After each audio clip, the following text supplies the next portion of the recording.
আসসালামু আলাইকুম। কেমন আছেন সবাই? আশা করি ভালোই আছেন। আমরাও ভালো আছি। চলে আসলাম নতুন একটি ভিডিও নিয়ে। এই যে আজকে আমি লাল শাক রান্না করতেছি। আমার ছোট মেয়ের লাল শাক অনেক পছন্দ। সে লাল শাক দিয়ে ভাত খেতে অনেক পছন্দ করে।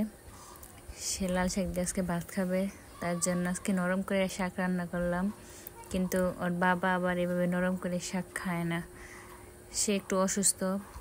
তাই তার জন্য যে কলা দিয়ে মাছের ঝোল করতেছি, শুধু কাঁচামরিচ দিয়ে তরকারি রান্না করে দিতেছি। সে আজকে কাঁচামরিচ দিয়ে তরকারি খাবে। ডাক্তার তাকে শুকনো মরিচের গুঁড়া খেতে নিষেধ করছে, তাই তার জন্য আমি কাঁচামরিচ দিয়ে তরকারি রান্না করতেছি।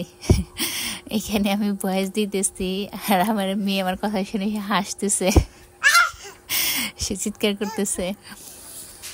যাই হোক, এই যে এখানে আমি রান্না বান্না করে নিতেছি কলা দিয়ে তরকারি। আমার মেজো মেয়ে আবার সে মাছ খেতে একদম পছন্দ করে না, তরকারি তো মানে কোনো সবজি তো সে একদমই পছন্দ করে না। ওর বাবা আর ও একদম একই রকম হয়েছে, তারা দুজন মাছ আর সবজি একদম পছন্দ করে না। কিন্তু আমার বড় মেয়ে আলহামদুলিল্লাহ সে সব ধরনের সবজি পছন্দ করে। তাকে যেটাই দেওয়া হোক সে কখনো বলবে না এটা আমি খাবো না। সে অল্প খাক, তারপরেও সে সব জিনিসই একটু একটু করে ট্রাই করে দেখবে কোনটা কেমন স্বাদ, সে ওটা দেখবে। কিন্তু আমার মেজো মেয়েটা একদম কোনো মাছ কোনো সবজি একদমই খেতে চায় না। তার 3 বেলা ডিম, তাকে একটা একটা করে ডিম দিলে সে খুশি, তার আর কিচ্ছু লাগে না। কিন্তু কি করা যাবে, অসুস্থ হলে তো একটু কষ্ট করে খেতেই হবে। এই যে একটা বেল নিয়ে আসছিল, তাই আমি দুপুরবেলা তাদেরকে বেলের শরবত বানাই দিতেছি। বেলের শরবতটা খেতে আমার মেয়েরা অনেক পছন্দ করে, তাই বেল নিয়ে আসছে। আর ওর বাবা একটু অসুস্থ, তো তাই এখানে আমি রান্না ফাঁকে ফাঁকে তাদেরকে শরবত বানাই দিতেছি।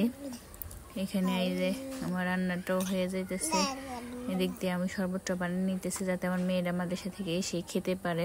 তার জন্য তারা আসার আগে এটা বানাই নিলাম, তারা আসার পর খাবে, যেহেতু গরম দিন এখন শরবতটা খেলে ভালো লাগবে। তাই তারা আসার আগে আমি শরবতটা বানিয়ে নিতেছি, আর এদিকে আমি রান্নাবান্নাও করে নিতেছি। আর আজকে ওই যে বললাম আমার মেয়ে মাছ খাবে না, তাই তার জন্য আবার ডিম রান্না করলাম। আবার যদি পেঁয়াজ দিয়ে ভুনা করি তাহলে সে পেঁয়াজও খাবে না। এদিক দিয়ে তাই তার জন্য একটু আলু দিয়ে ডিমটা একটু ঝোল ঝোল করে রান্না করে দিলাম, এটা দিয়েই সে খেয়ে নেবে। আজকের ভিডিওটা এই পর্যন্তই। সবাই আমাদের জন্য দোয়া করবেন, আর যারা যারা আমাদের পেজটিকে ফলো করেন নাই আমাদের পেজটিকে ফলো করে দিবেন। আমাদের ভিডিওগুলো ভালো লাগলে অবশ্যই লাইক কমেন্ট করবেন। তো সবাই আমাদের জন্য দোয়া করবেন। আজকের ভিডিওটা এই পর্যন্তই। আল্লাহ হাফেজ।